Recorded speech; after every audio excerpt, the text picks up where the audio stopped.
Coming up on Smart Tech today, Matthew Casanelli and I are talking all things Amazon. Well, I mean, we start out with some Google news, a little bit of Apple news before we get into the Astro of it all. Yes, we talk about Amazon's new robot as well as all of the other announcements the company made earlier this week. This is a great show with a lot of great conversation, so stay tuned. Podcasts you love. From people you trust. This is Twit.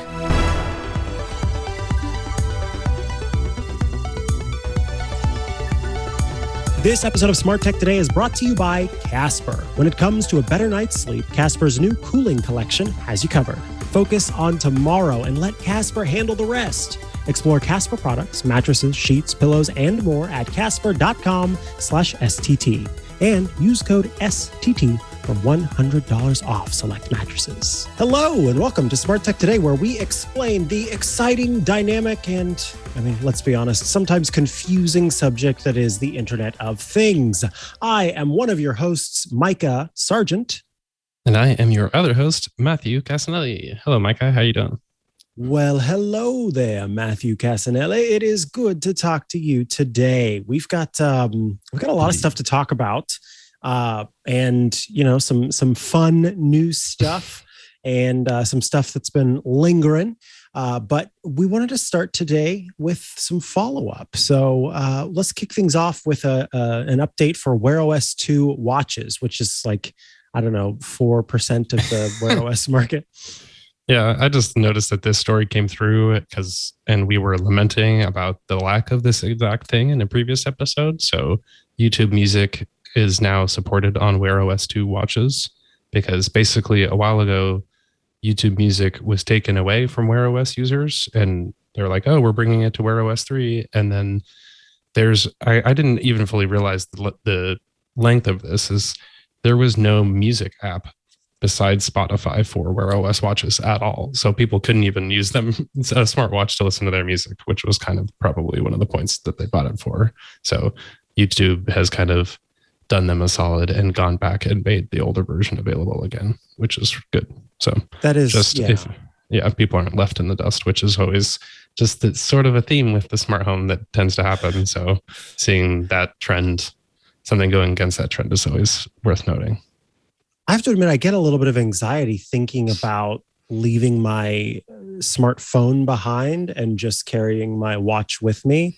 But I know some people, who run and go out and about have no problem doing that, and often do that very thing. So having the watch, which is capable of connecting to the internet independently, be able to access these things is important. Because I think some people might go, why does the watch need to have this? That's one of the reasons why, is because when it has direct access versus sort of pulling from your phone, you could connect your earbuds to your watch and listen to music from it instead of having to do all of that via your phone. So this is it's worth noting. I'm not sure if this is true for the new YouTube Music app too, but they don't have the streaming over Wi-Fi, which is honestly not that common on smartwatches. Or it kind of is, but it is especially for an older watch, it makes sense that they're not going to add that support, because it just won't be able to do that going forward either.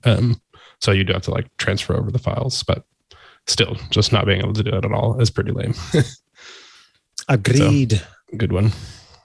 All right. Then we have Sonos coming forward with yet another complaint.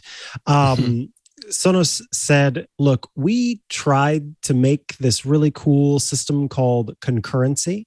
And concurrency was this idea that multiple systems could be used to communicate with different smart assistants. So you could say, Alexa, do this. You could say, Siri, do this. You could say, hey G, do this.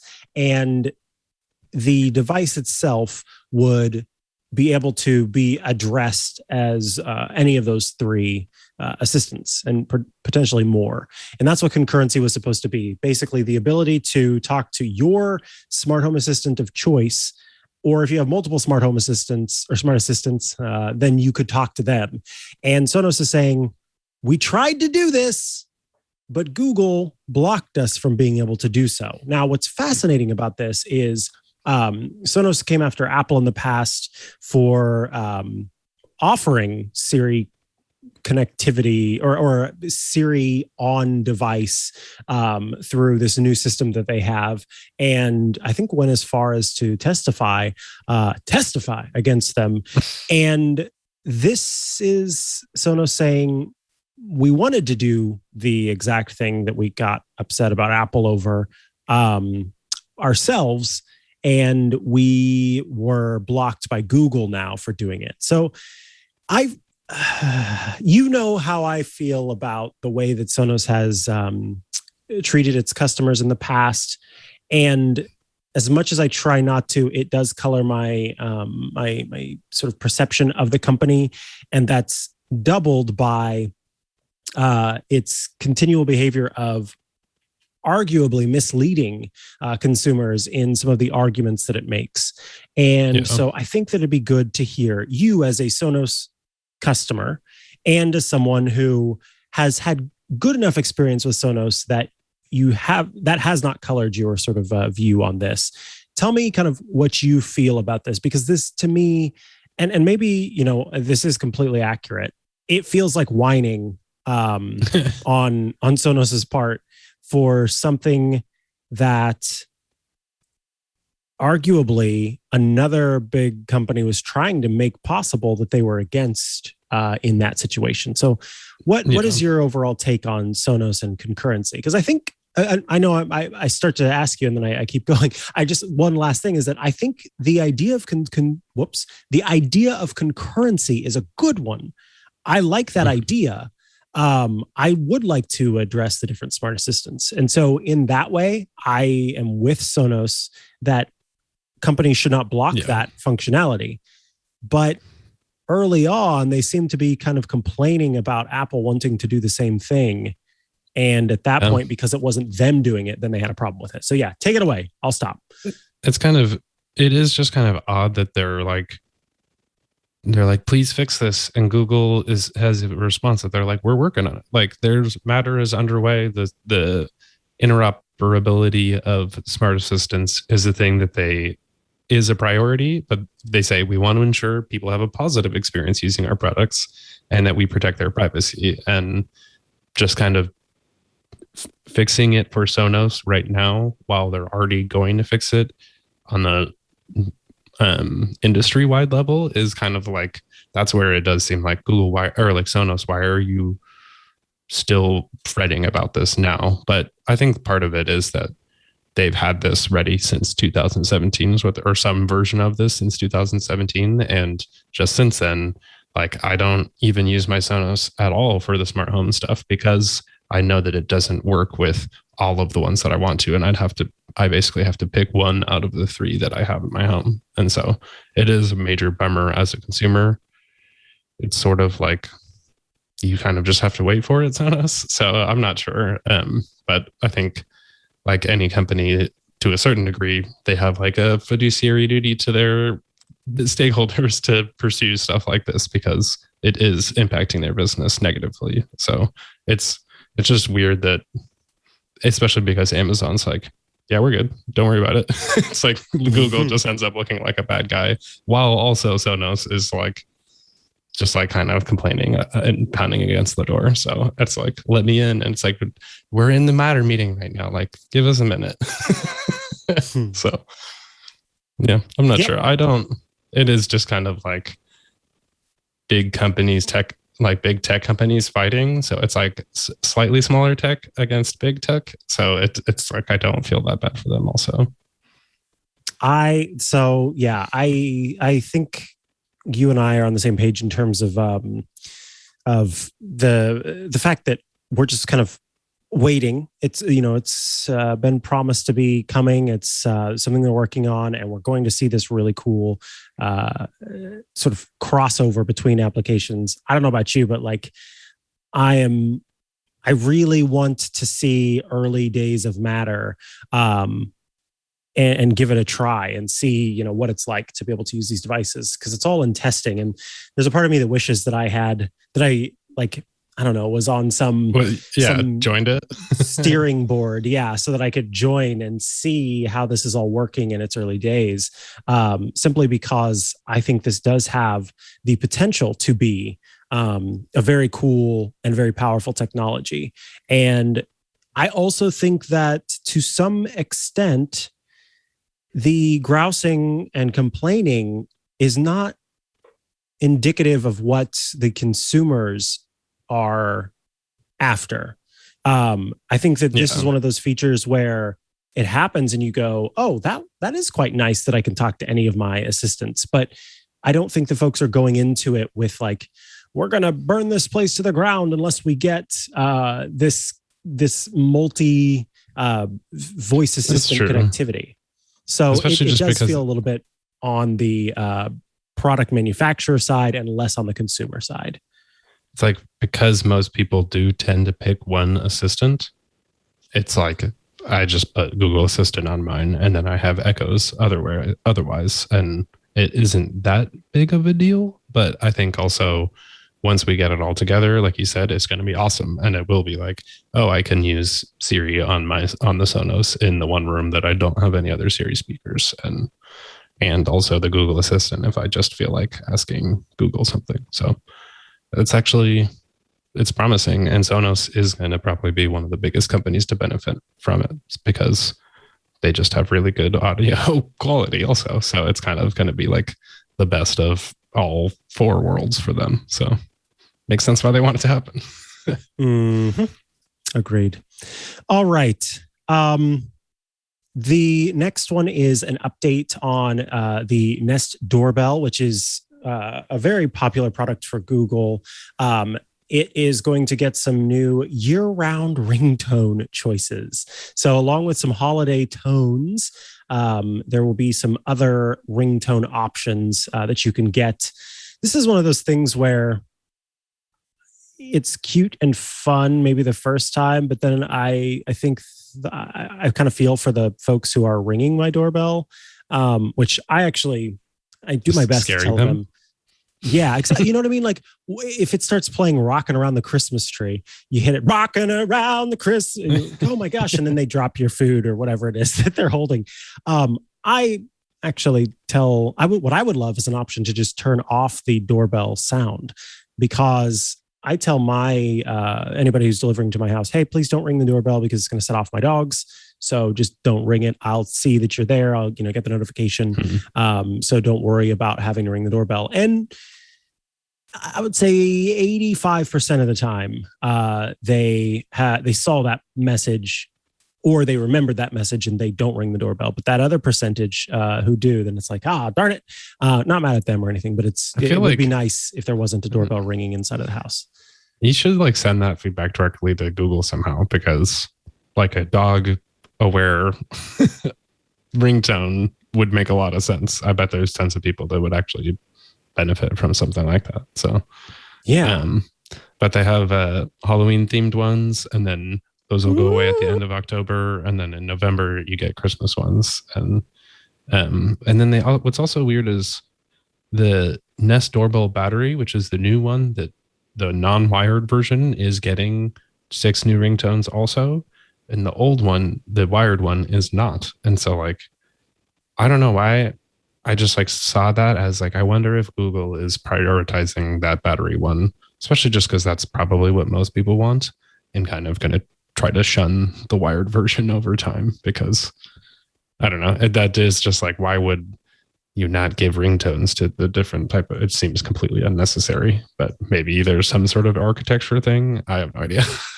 That sounds like the stupidest excuse for ringtones. It's oh, sorry, we can't play audio. It's a different sound because it's got a wire with it. But it's there's the Halloween ones would be funny. Evil laugh, skeleton dance, spooky raven, boo from a ghost. So I could see that being, or if you could randomize them each time just for Halloween alone, would be a pretty cool. People obviously ring your doorbell then. So I've been listening to this dumb song. Do you know the song Spooky Scary Skeletons? Yes. Yes. It somehow popped in my head like 4 days ago, like, and especially the remix version where it's like, dun, dun, dun, dun, dun, dun, dun, dun. And so that's just what I thought of when I saw the story was if you could press the doorbell and it played spooky, scary skeletons. That would be kind of awesome. So just give me the ability to put any ringtone. I want friggin' Beyonce playing at my door. That would be, well, then I might get tired of it. So never mind. Don't do that. Yeah. That in any case, this is fun. But again, I just wonder, it's kind of like, I used to have a subscription to a subscription box called BarkBox for my dogs. And because they're small dogs, they don't really tear up toys. So they last forever. So now I just have a huge toy. They have a huge toy bin filled with toys. So I canceled the subscription because they don't really need any new toys. But I had this realization one time when I was opening the box and going, oh, that's so cute. Oh my goodness, look at its little, oh, the color. Oh, it's so, that those things are for me, not for the dogs. Yeah, that's what I was going to say. Dogs don't care that it's shaped like a little ice skate or that this little macaron box has these tiny little adorable macarons in it that have faces on them. That's for me. And so the same thing I think kind of applies here where, yes, it's cute for me, but is it practical? And I guess ultimately this is just because the company wants as many options to charge you for things. I feel like so. I agree, but to improve upon. Go ahead. I just think it's like, why not? And it's silly and fun, and I think especially, I don't know. I just always think of kids, and like, I bet my nephew would love something like this, and so it's like that's just a way to get people excited about somebody visiting instead of dreading it, or so. I don't know. Like, it's like, let us have our fun. Okay, fine. Yes, you can have your fun. Maybe we all need a little fun nowadays. So I agree. You know what? That's super reasonable. Oh, look. For folks who are watching and who are listening and not watching, you are missing out on the skeletons dancing on the screen. But you're right. I take it back. People can have their fun doorbell ringtones as long as they're mindful of the people who are coming to ring doorbells. Also, that and too, the dogs. Yeah. That too. Yeah. All right. Now let's talk about the next one, which is a really exciting one, I think. And we'll actually mention something. Scooter X, could you post in the Slack the link you sent earlier about the Stadia deal? Because I'm going to talk about that in just a second. Preferably in the IRC chat if you can. And also big heart. Thank you very much. So the next story is about Google. I forget, it's Stadia. Google Stadia, which now is letting folks use their. I don't know what I said, Scooter. Sorry. In the IRC chat, if you have a second to post that link you did earlier about Stadia and that deal, that would be awesome.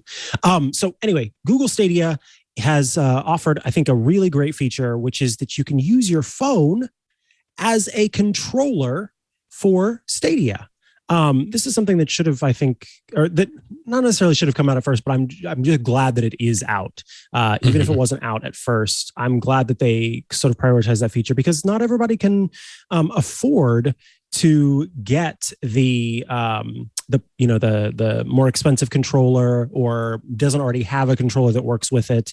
And so this is a great way to do that. But before we talk about this, because I do want to hear your thoughts on it, and maybe a little bit more about like how it works. Scooter X in the chat posted earlier a deal. Stadia is offering folks a free Chromecast Ultra and controller when you make a $60 game purchase on the service. So they will send you a Stadia Premier Edition bundle. This is a Chromecast Ultra device and the official Stadia controller that lets you play on your TV at home and in 4K if you want. If I remember correctly, the Chromecast Ultra is also great if you've got a Oculus Quest 2, because you can use the Chromecast Ultra to stream what's on the Oculus Quest 2. So if you and someone else are playing, one person can watch it there on the screen. So it says all you need to do is purchase a game or game bundle that costs $60 or more between now and October 10th. A game bundle for Rage 2 is only $39.99 in the Stadia store, but the game's deluxe edition is $60 and therefore should qualify for the deal. Madden NFL, FIFA, and Life is Strange True Colors are also there, and you can qualify for the promotion by pre-ordering a game. That doesn't have too many options, though. So you will need to do that. It seems like this needs to be like a one-time purchase, so I don't think it's stackable in the sense that you can get, 2 games. Which would be nice if I could get, 2 games at $30 and then it would get that for $35. A few days after you've made your qualifying purchase for the deal, you receive a redemption code. By the way, I'm reading this 9 to 5 Google article. You receive a redemption code to get the Stadia Premier Edition bundle with Chromecast Ultra and Stadia controller for free from the Google Store. In some cases, you'll still need to pay the shipping cost, but of course, that's cheaper than buying the $80 bundle outright. I'm honestly thinking about doing this. I have in the past used Stadia. I don't currently have a Stadia subscription, but have in the past used Stadia. And I think that I would like to try it with the actual controller. And then, like I said, having a Chromecast Ultra there too is quite nice. Yeah, especially those are 4K, which I always forget about. I'm pretty sure the article references last time Google gave away, or they did a giveaway when you ordered Cyberpunk, and I'm pretty sure that's where I got my Chromecast that I'm using right now for my YouTube setup and everything. So I also didn't think about, I notice I just see these ads for like the HBO version of Life is Strange. And I'm like, I play Xbox. I've never played this game. Like, I'm never going to be able to play that game. I'm pretty sure it's not like allowed to be on Microsoft consoles. But playing it on something else like this is interesting. Or no, wait, I'm thinking of The Last of Us. Just kidding. That is a very different game.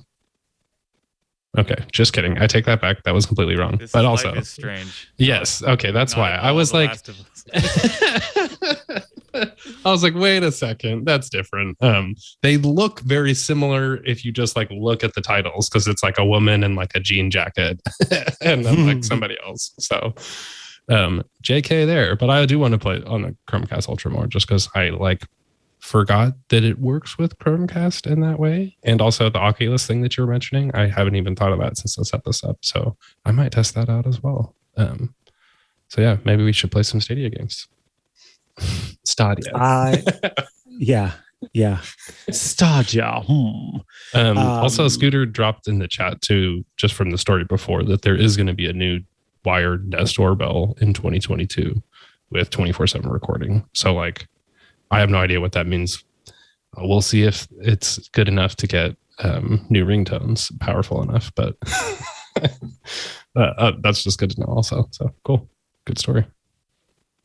All right, folks. Let's see what is next here. Xbox is there is the ability to browse, but it's been improved with a new Edge browser that you can actually use to play Stadia games. You can head over to Discord if you like, and do other things. Basically, it's a full-on Edge browser, or close to a full-on Edge browser in Xbox Series X and S. I guess it is available on the Xbox One as well. That's cool. But of course, you'll have all of the complications of trying to type on a console. Outside of that, though, it is nice to have a browser available. Yeah, just kind of like, I thought it was the Discord part, even though you can't actually use your mic, is what they're saying. Like, you can still technically join in and listen, but I just want to see Xbox get that kind of desktop feature, because Discord not being on Xbox is one of the like major lacking issues with the platform, is because that's become synonymous with hanging out with your friends and talking while you're playing, and Xbox users have to like route it through their computer system and if you're using if you want to talk and listen to the game at the same time. So it's an interesting tip towards that. But I thought the Stadia thing was funny too. It's like you can play Stadia games on your Xbox. I doubt anybody's going to actually do that, but if you wanted to, you could. If you want to, you can. All righty, folks. I am checking the clock, and it looks like it's time to take a little break. Perhaps you'll snuggle up in bed as you listen to this little sponsor break here, because this episode of Smart Tech Today is brought to you by Casper. And perhaps today I'm doing an ASMR reading of the Casper ad. You can love your tomorrow with Casper. the new Casper Cooling Collection. Goodness, I love those 3 Cs. The Casper Cooling Collection has everything you need to help you sleep cool all night long. Casper's mattresses with new snow technology, its hyperlight sheets, its lightweight duvets, and breathable mattress protector are all designed to keep you cool and comfortable so you can't help but love your tomorrow. Look, tomorrow is a new day, so you can make the most of it with Casper's new cooling collection. Casper's Wave Hybrid Snow Mattress keeps you cool for 12 plus hours by pulling heat away from your body for sustained temperature regulation. It has a nice cool to the touch feeling and a much improved tomorrow. Take it from me as someone who's done a lot of research around sleep and sleep science. Sleeping cool is incredibly important. And so any opportunity to make your sleeping even cooler is one you should absolutely take.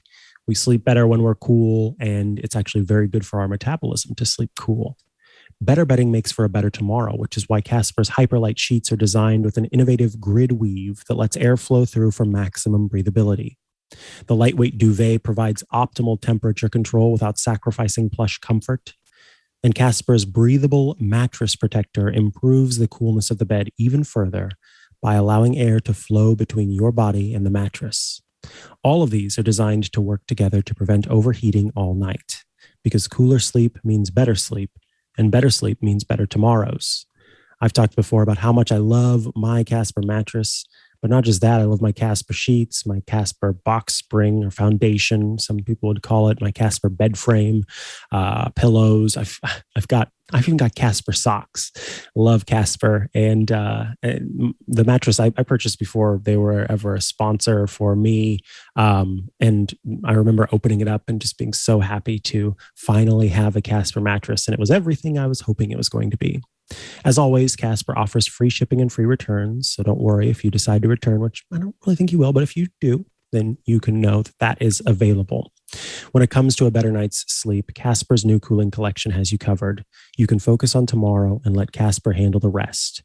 Explore Casper products, mattresses, sheets, pillows, and more at casper.com/STT and use code STT for $100 off select mattresses. That's code STT for $100 off select mattresses. Exclusions apply. See casper.com for more details. Thanks so much to Casper for sponsoring this week's episode of Smart Tech Today. All righty, folks, we are back, and that means it's time to talk about Apple. You really went for the whole ASMR thing and then just switched straight back. Surprise! I got to wake them back up after the ad break if they were there for it. Well, hi, Club Twit members. So up first is talking about the Find My features, including Notify When Left Behind, which is available for different devices, depending on what you're using, and also available for things like the leather wallet, the new leather wallet. Notify When Left Behind is very cool because not only does it let you, of course, be notified when you've left something behind, but it also lets you do so with some really nice kind of adjustments to say, look, if I'm at home and I leave and I've got my luggage there that has an AirTag on it, I don't want to be notified of that. I purposely am leaving my home to go do whatever it is I need to do. I'm not bringing my luggage with me. So you can add specific locations where it's okay. Maybe you put one of them on your child's backpack.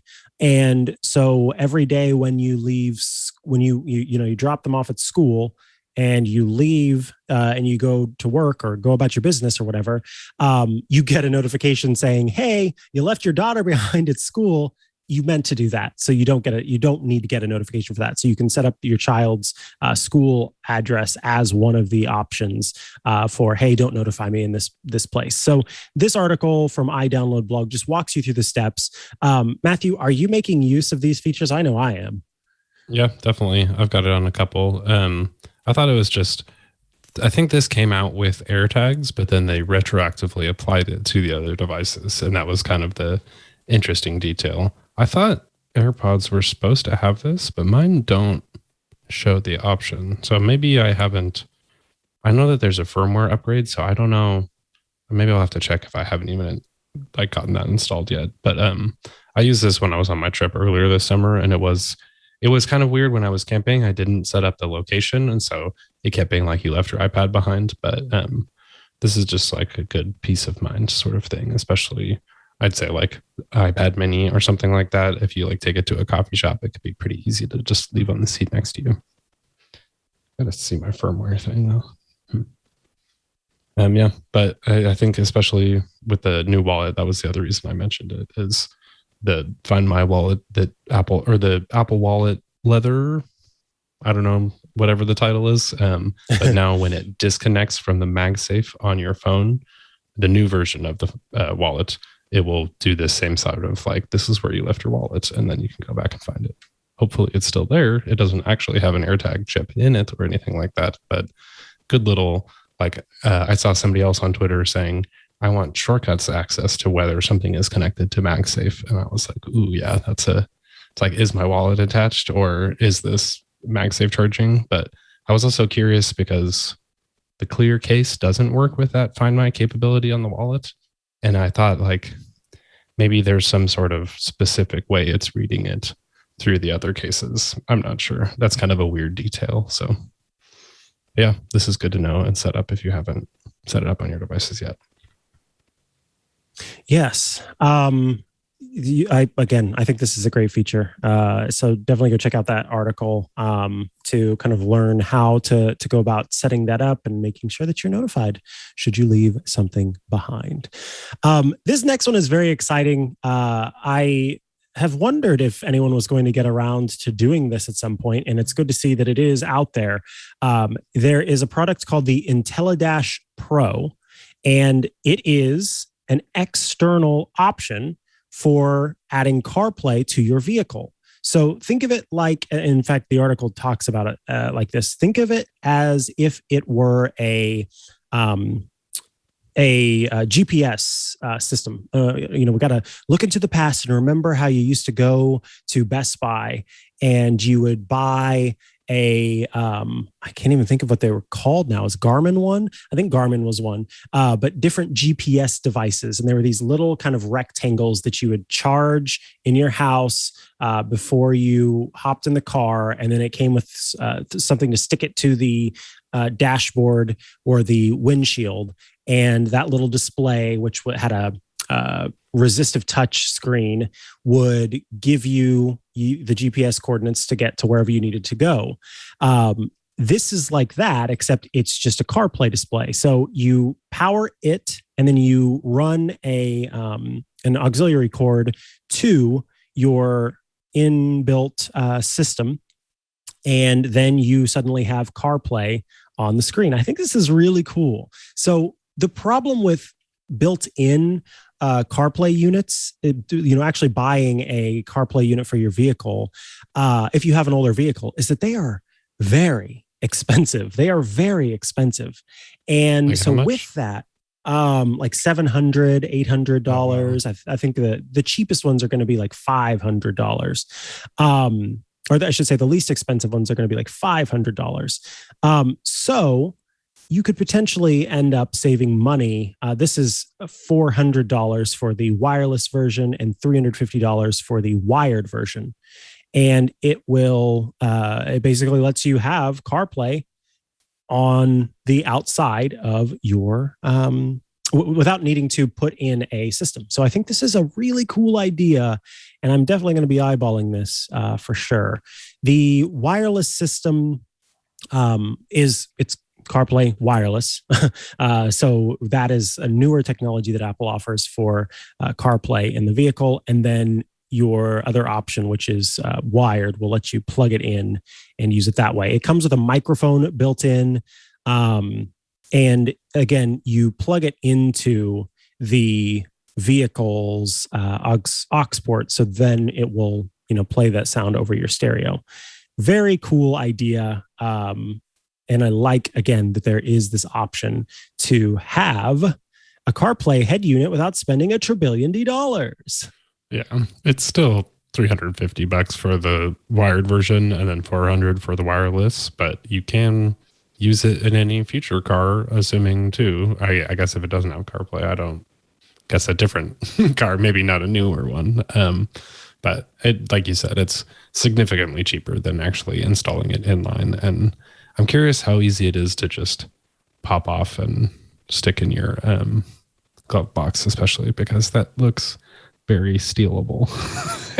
Yeah, that's true. I'm a little scarred from getting my car broken into in the past, but it's definitely worth considering if you're getting something that you just leave on your dashboard, but still pretty solid. And like the wireless thing is awesome. All right, this next one, very happy about this. This show is all about that, all about the smart blinds beat.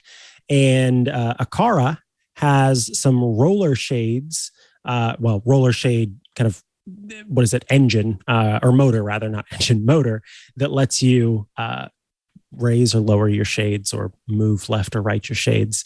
And so iMore was able to do a review of the Aqara roller shade driver E1. Aqara loves their long, strange names. And I think what's great about it is that it's an option that works with Apple's HomeKit and the Google Assistant. And if you want to do IFTTT integrations, it's got a lot of integrations is the point that I'm trying to make here. Yeah. And doesn't cost $1 trillion, which is even greater. It works with existing stuff. Exactly. So they are slowly rolling this out across markets. It does seem like a lot of Aqara stuff starts in the UK, but they've said that it is coming to the US. So we can maybe follow up when that becomes available. But it's kind of the cool little, it's just got little teeth on it. And then you pull the roller shade cord as taught as it, they give you like instructions on how to do it, and then it just rotates through it, and so it just spins the thing naturally. So seems pretty solid as a product. I think the reviewer was saying it kind of woke them up, so maybe not the best for bedroom home automation if you're trying to like have the shades open in the morning and you want to wake up peacefully. It's like you might just actually hear it, and it is battery powered, so that's nice that at least you don't have to have outlets nearby, but I think they're saying every maybe a month or so of battery it looks like they're going to get, so pretty interesting. Yeah. More news for the European market. Tedee, I guess. Tedee, Tedem. No, TEDEE makes some smart locks, and they've added HomeKit compatibility via a firmware upgrade to their smart lock. So if it was already compatible with the Google Assistant and with ALEXA, you don't have to have another bridge or anything like that. They rolled out the firmware update, and now it happens. And I like it said they quoted somebody from the company. I'm not saying, there we go. CEO of the company. We made a promise to make Tedee smart lock work with Apple HomeKit. Now we don't just deliver, but make it easy and free via a regular firmware update. We pushed our R&D team to the limits to make this huge change as effortless as possible. It affects not only new users, but all Tedee locks already on the market and thousands of doors. That's how you do it. And I think that if anybody who's had a smart lock that said they were going to offer HomeKit support, and they waited and waited and waited and waited and waited and waited and waited for it, then you know that that's not typical. So it's really good to see that it was easy for Tedee to roll that out, and that they're not charging extra for it or making you buy a hub or anything like that. Is that like some shade there? And that a little bit of shade from me and from the CEO of Tedee for sure.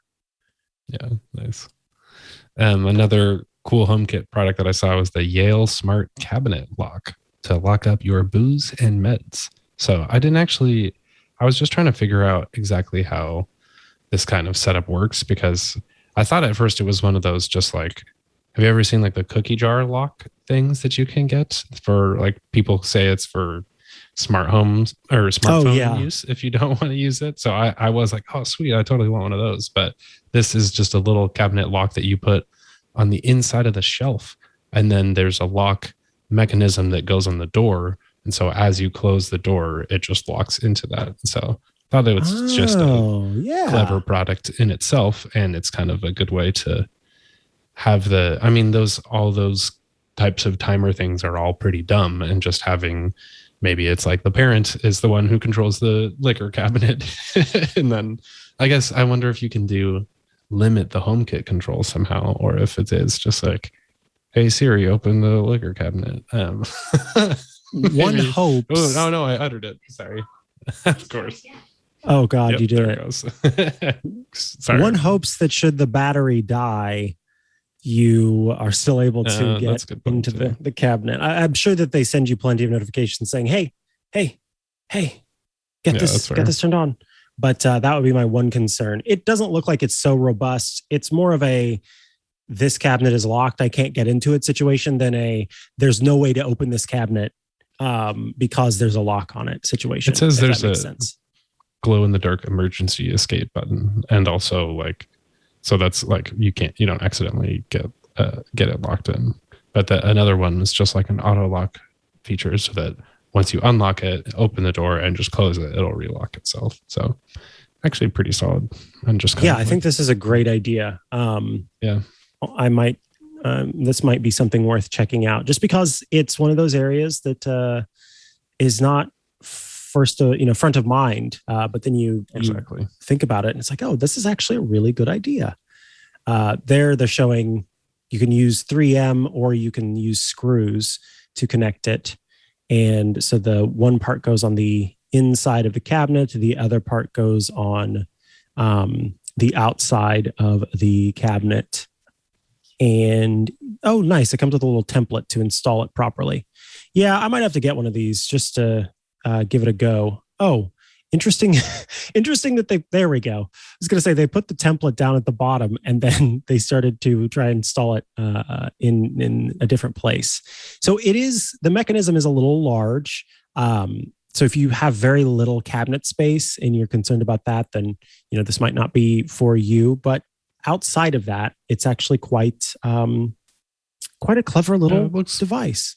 It's not exactly attractive, and it is like, it'll kind of block the corner, but it's not like 3 inches wide or something. It's still only a little square. I wonder how loud it is. Yeah, probably. I mean, my first thought was that the SwitchBot does have like a little like thing, so it probably makes noise. It is $80. No noise. Yeah. So per cabinet, which is worth it. I mean, it makes sense. People would probably only use one, like a medicine cabinet, or where you keep, I don't know, all the stuff with the poison labels on it, so kids don't get in. Yeah, interesting. Yes. I'm looking just kind of to see, because there are 2 versions. There's one you can buy that is Wi-Fi, but you have to buy the Wi-Fi bridge with it. And then there's one that is Bluetooth. And I don't know if that one is going to support Thread. That would be nice to know. Because this is the perfect Thread style device for sure. It does. Okay. Yeah. Remote access requires a Yale Connect Wi-Fi bridge. That's a little less exciting, but I just didn't even know Yale made stuff like this.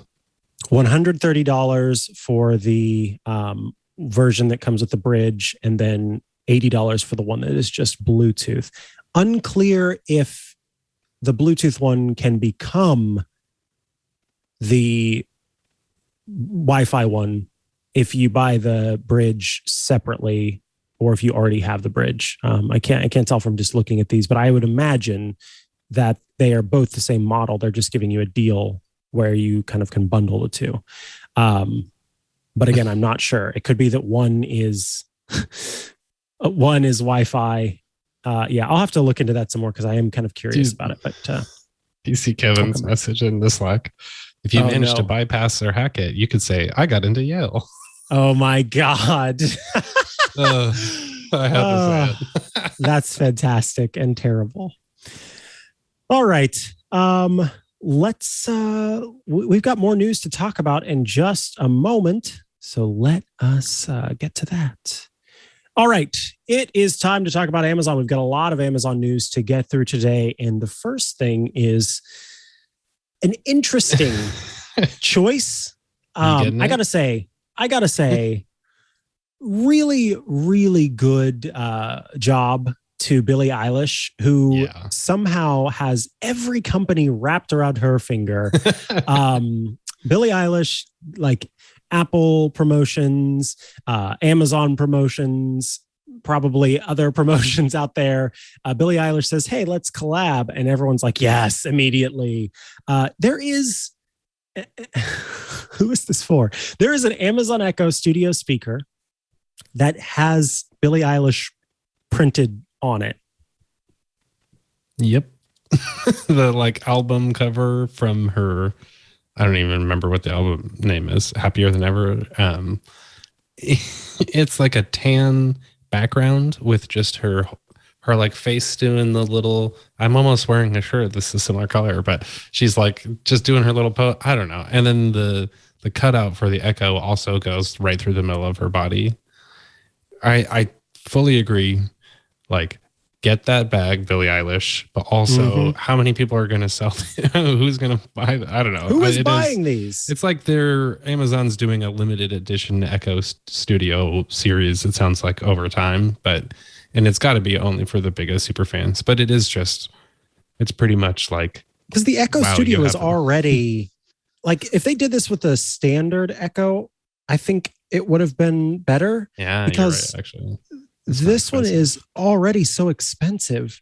So to take this one and make it the model, like, not only is it the biggest super fans, it's the biggest super fans with a lot of disposable income because of the restrictive price. Yeah. So it's basically, this story came out like last week, and I was just like, let's just not even talk about it because it's kind of just silly. But there's so much Amazon news this week that I was like, we could throw it in. It is just funny to mention. It's like, if you really want to get a Billie Eilish studio speak, not even like, I don't know. I hope I'm not sounding like, she's actually an amazing artist, and that album is very good. Yes. So it's just kind of like feeding the, I don't know, like the music industry. All right. That is that on that.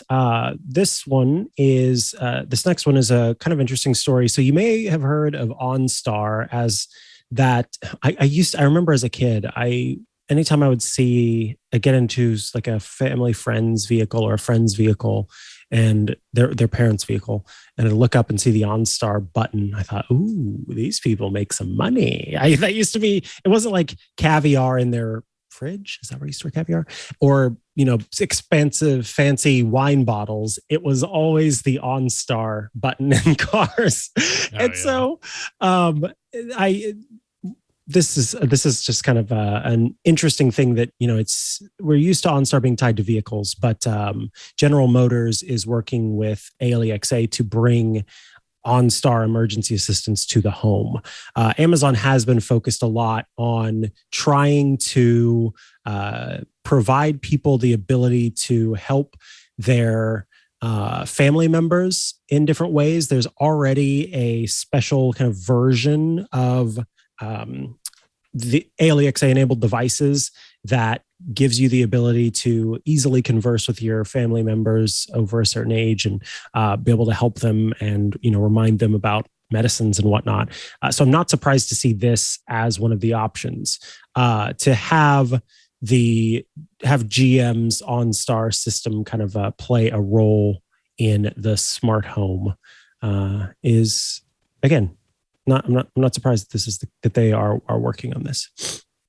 Yeah, I thought this just makes a lot of sense. And like GM has Amazon features in a car too, so it's kind of like the holistic thing going on there. But yeah, totally makes sense. It is just kind of, it's funny to like think about, just colloquially, it's like calling a roadside support to your house. And so it's just like your brain is kind of like, huh? But then it's like, oh yeah, actually that does make sense.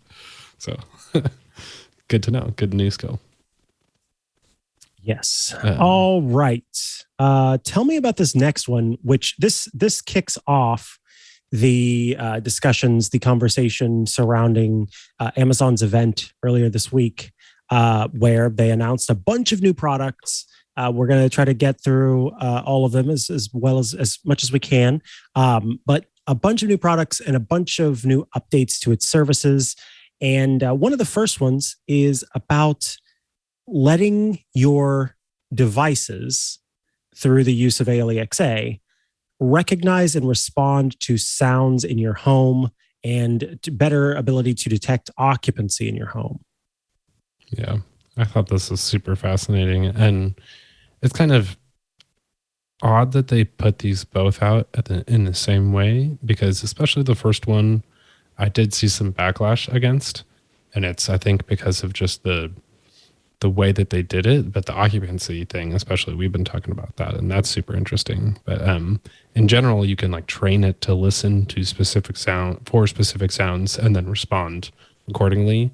And this is like straight up, there's a feature in iOS called sound recognition that has specified sounds that you can do, like microwave beeps, door knocks, cat meowing. I've actually been using this a lot because there's an automation feature for shortcuts too to kick off stuff afterwards. But in my experience, I pretty much am not going to use true automation with that stuff because it gets false positives wrong enough.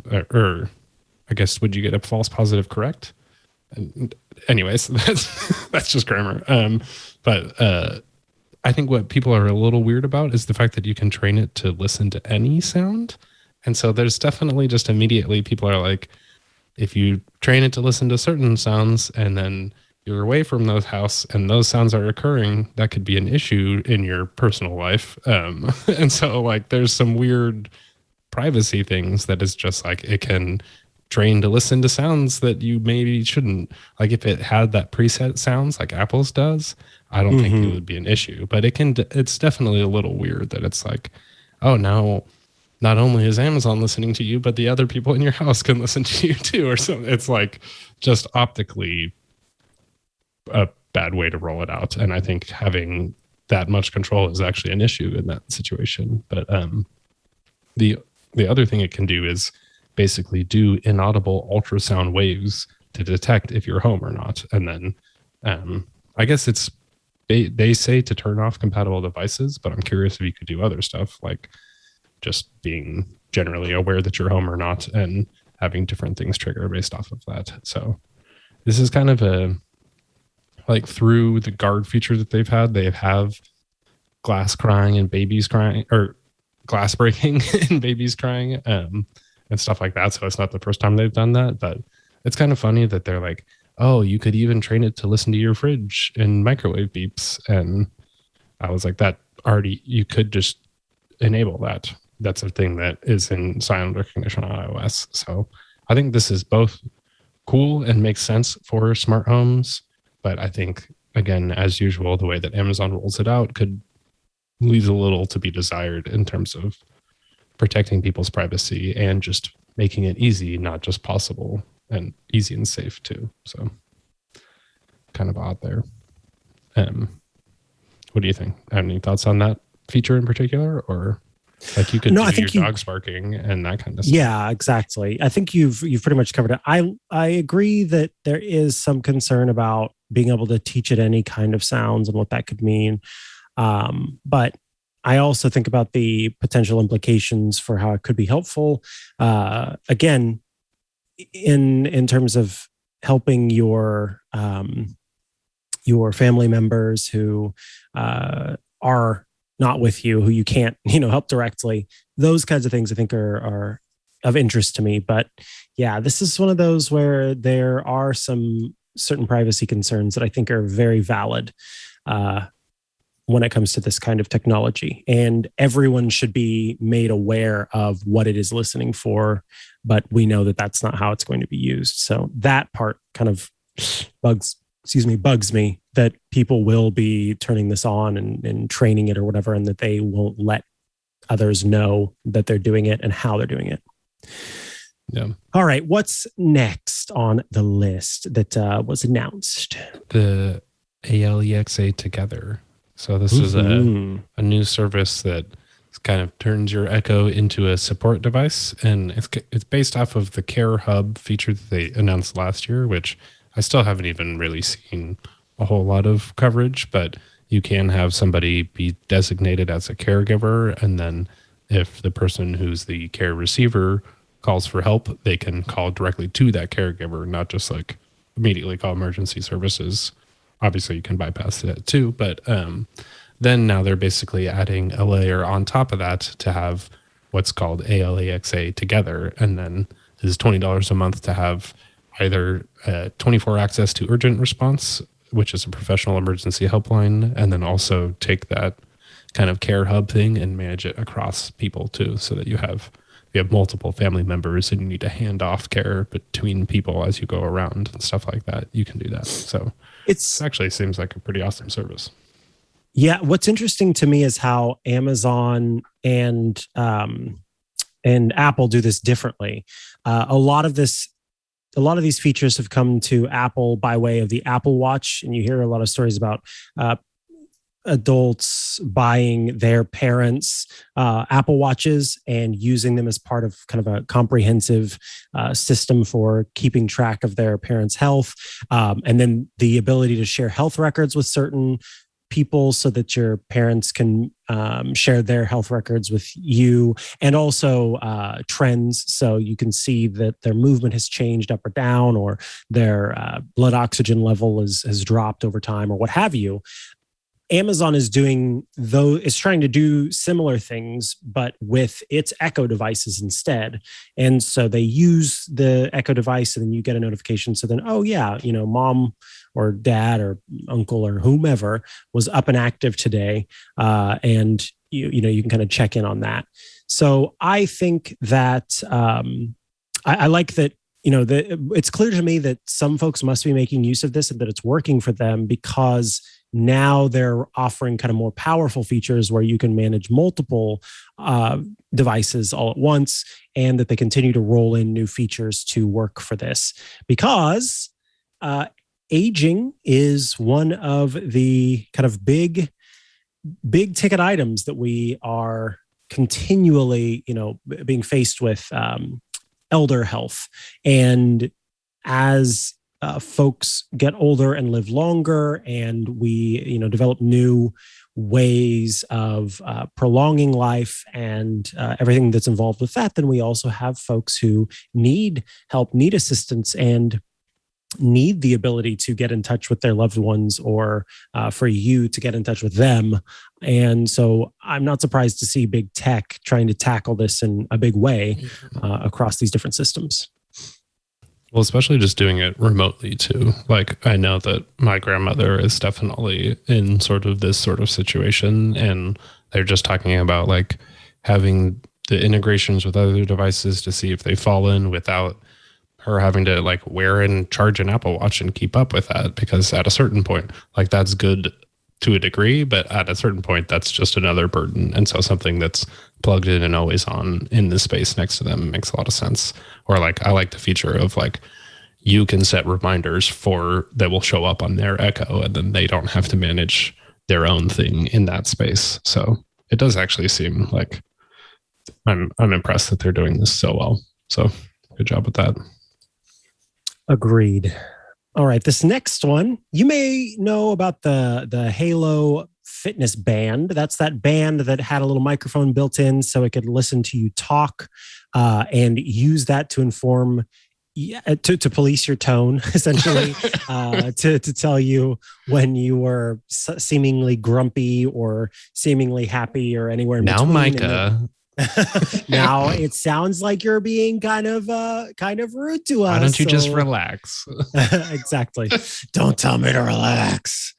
And so that I think they kind of realized the concerns that folks had with some of that Halo stuff, and they have released a new tracker, fitness tracker that is similar, is comparable, but is more focused on the fitness side of things. And it was at The Verge. Digital Trends kind of positions this as a way for Amazon to take on Google's Fitbit. And I'm not surprised, given how it looks. It looks a lot like Fitbits we've seen before, and has many of the same features. I think exactly what you said. Of just ultimately that the way you introduced the story probably just undercut all of the effort and the actual benefit that this product could have. by just like doing this weird voice analysis that it seems like nobody really needs versus what is just a health tracker. And in many ways, you can see that it's just the basis of Amazon's health brand and strategy going forward, that it's like they're announcing Halo Fitness coming next year, and that's already out. Halo Nutrition is coming out next year. And so it's the like halo around your life of your health and that kind of thing. So I do think just having like a weird tone analysis thing was Amazon's attempt to try to differentiate or do something unique that people would be like, oh, that's awesome. But it's coming from Amazon, just is really bad optically. So it's good that this new version drops that. I guess it's also, this is the Halo View, which is different than the Halo Band, which still exists and has that. But I bet they're kind of moving away from it overall, or they'll come out with a second version that maybe does the same thing, but better or less creepy, or hopefully at least they got to say something about it, just because that is unnecessary in many ways, or maybe not unnecessary, but just poor form. Yes. But yeah, their whole fitness thing sounds very much like Apple Fitness Plus, of like studio workouts and real-time workout metrics, and then tracking your health and nutrition and everything. It does all of this stuff, is great. I think it's still just kind of a little odd.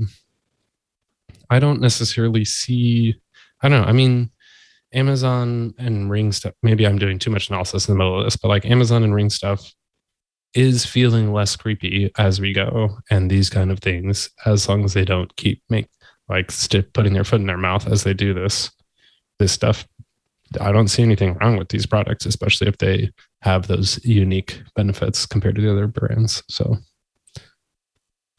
good job, Amazon. I guess they're making moves. They are indeed making moves. All right. Let's move on to talk about sorry, I missed one. Yeah, sorry. So this, I was ready to talk about the Glow, but yes, before we get there, Amazon is working on-device smart speaker processing in the same way that you've seen from other companies. This is going to do a better job of not only resulting in faster and better conversations, or better interactions, I should say, with your smart devices, but it is widely considered to be a much better option for folks to maintain a level of privacy. If your voice and the interactions are not being sent off to a server somewhere where we don't know how long they're logged, how long they stay, how long it takes for them to delete them, if they can be given over intercepted in a subpoena, et cetera. Yeah, intercepted in transit. Is it encrypted both ways? Is it encrypted? All that kind of stuff.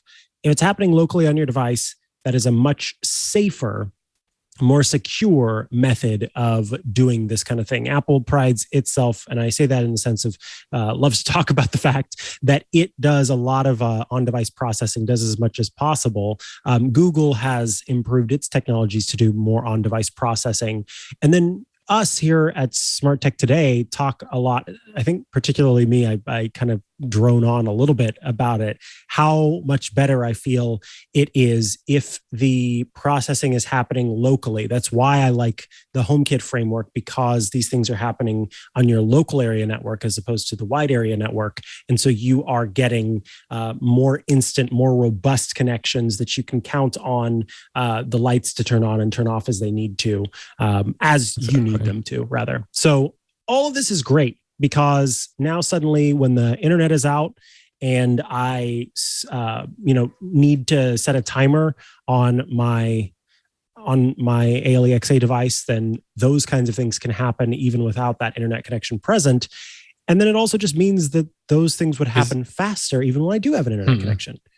I guess I didn't necessarily know if it, I was going to say, I didn't know if it was on-device processing doesn't necessarily mean offline processing. I guess maybe it. No, it I definitely feel like it does. should. Yeah. Well, just because Apple's done, they've done the on-device machine learning for years, but they just recently enabled Siri to work offline. So like the voice, it's kind of like Yeah, I'm not sure. I guess we should look into this part more because I can that confirm is just like for sure that with Okay. I'm not going to speak for Apple on that, but I can confirm for sure that with Amazon, this is specifically they want you to do as much of your commands that you send to happen on device and not be sent to the cloud. So you're right in terms of whether it's you speak to it and it sends it off and then sends it back and does some of that processing in terms of its response directly on device. No, it hears you, and on the device itself, thanks to the new chip, it runs that through the understanding and then gives you an answer back without ever needing to touch the server to provide the answer that you're looking for. So for Amazon, that's the case. As you mentioned, Apple's works a lot like that now, but it was not always the case that all of that was on-device processing. Yeah. So they're all continually trying to make it that way. Yeah, exactly. I guess the distinction never mind. I think I might be slightly mixing up two different aspects of it as well, but it's definitely good to see for Amazon too. And I think this is like in that trust level of just it staying, like your literal audio recordings staying on your device and not ever leaving them is the biggest problem that people have always had with smart speakers. Not that maybe for some people that still doesn't matter because they're still beyond it or there's still issues beyond that, but it is like I said, Amazon is addressing some of these things over time, which is rebuilding some of that trust that they definitely broke down. So good to see.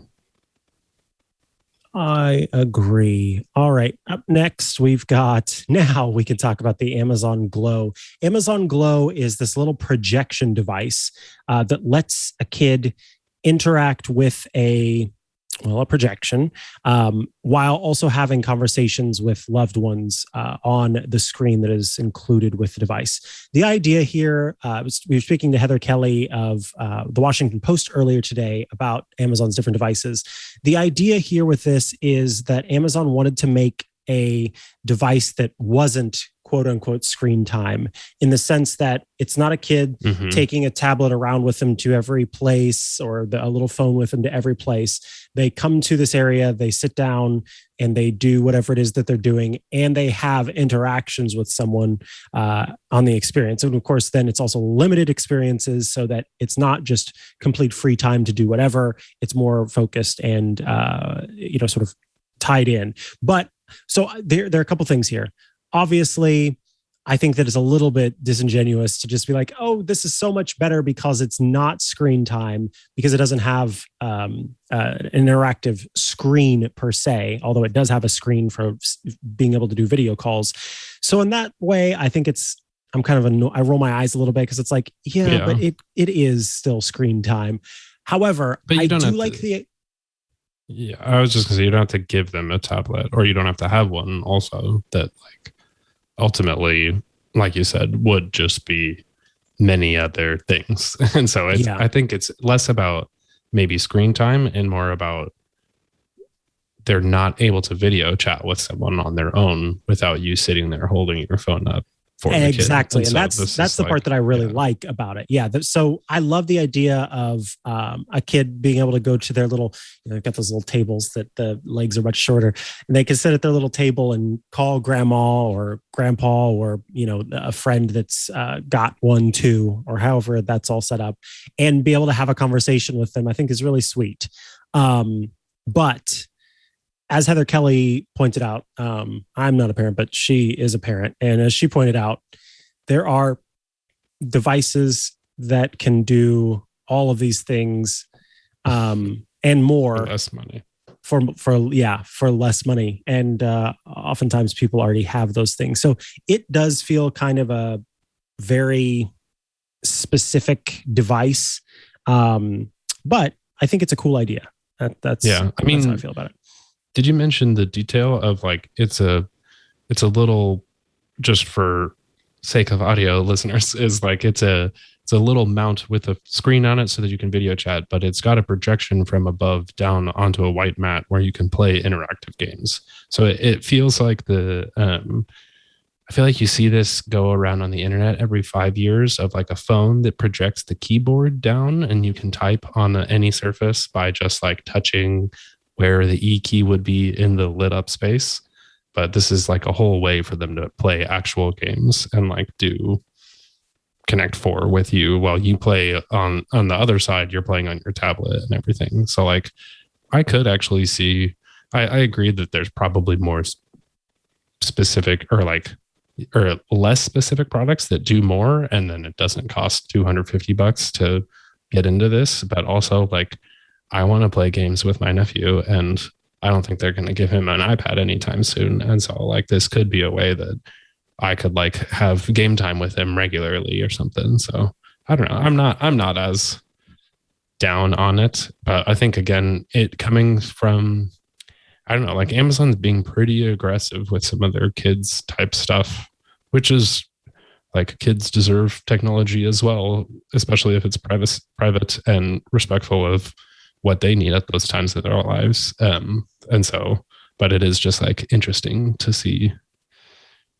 expensive Amazon products launched at kids areas that are like just not as easy to spend a ton on products. It's like you want to get them one Amazon Fire tablet for the next 10 years, not a $250 like video chat game station. I mean, it's still though, I don't know. I mean, we are like, I just see some videos of like, I saw a TikTok of a girl who was like grew up in the pandemic. And so when they were like out in the store, there was like a strip in the tile that she was scared to cross because she thought it was like a drop off, because she's just never seen something like that before in her entire life. And so it is like just being able to actually spend time with and have some like quality one-on-one interaction. Like, I don't know, I'll pay $250 to go fly to see my nephew. So like maybe something like this would be worth it. Yeah, that makes sense. All right. Let's see. So kind of along with that Amazon Glow is a Disney integration where it's a lot like Alexa, but it's specific to Disney stuff. So you could say, "Hey Disney," and then you DISNEY. I don't even know if it's out yet. So I think it's okay. And so obviously it has its own special wake word. And it says, while the bulk of Hey Disney features will be available both at home and at Disney research hotels. Oh no, you're scrolling past it. There we go. You could pause there. You can ask Hey Disney things like, what time is the park open? Where can I get Italian food? What's the next bus to Epcot? So there's a lot of stuff that you can do in the park. But they are also offering some kind of out of park things. So this is one of those commercial deals. I mean, Disney and commercial are pretty much synonymous. So yeah, I guess that's cool. Yeah, I mean, I thought it was an interesting. I'm trying to find the term for Amazon's service. Alexa Custom Assistant.